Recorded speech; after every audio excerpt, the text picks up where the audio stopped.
halkani waa deegaanka Kalshiikh ee gobolka Sana gaar ahaan kaamka gaadiidka iyo qalab ee dhismaha wadada Ceerigaabo iyo Burco xarunta u ah waxaana saaka baaro 12 subaxnimo halkaasi ka kacay dab kaasi oo sababay in booyadii daamurka ka shaqayn jirtay dhismaha wadada Ceerigaabo iyo Burco gebi ahaan bashuf beesho oo ay hadaan oo kaliya qalfoofta biraha ah ee ay ka koobnayd booyadaasi balse waxa muuqaal ku qabanayay iyadoo aanay halkaasi ka jirin wax isku day lagu daminayo booyadaasi maadaama ay goobta ka agdhowaayeen qalabka gaadiidka cagafyada ee kala duwan inkastaanay jirin gaadiid dabdamisa oo gobol ku leeyahay si xilliyada dabku u kaco uga qayb qaato damintiisa waxaana dabkan oo aan ilaa hadda la ogeyn sababta rasmiga ee dhalisay faahfaahin ka bixiyay madaxa daamurka wadada Ceerigaabo iyo Burco iyo qaar kamid ah goob joogayaashii halkaasi ku sugnaa waxaan ahay mas'uulka daamurka hawlgelinaya shaqaalaha daamurka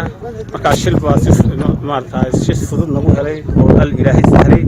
طبي جودة كدرس دام مركز واحد من ضمن سنة ما أنا هاي واحد بوده دياره مركز ناقش وقتين مشي ليش نقول نقولهم بعد طبعا فرقة حقا بلوك صفحة فرقة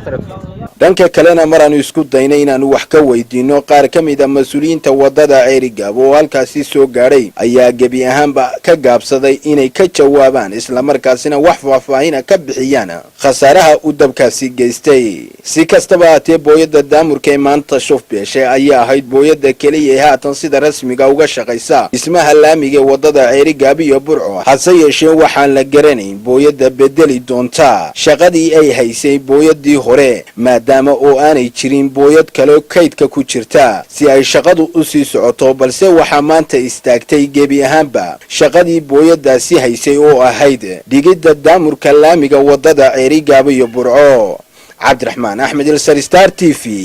wararka gobolka Sanaag.